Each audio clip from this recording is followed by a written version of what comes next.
Six Mile Creek, винарна. Единствената винарна, която е директно в границите на Итака.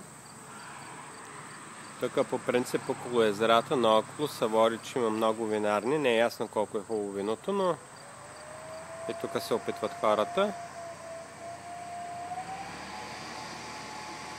Ето и две винени мушички дошли да опитват вино. Мартин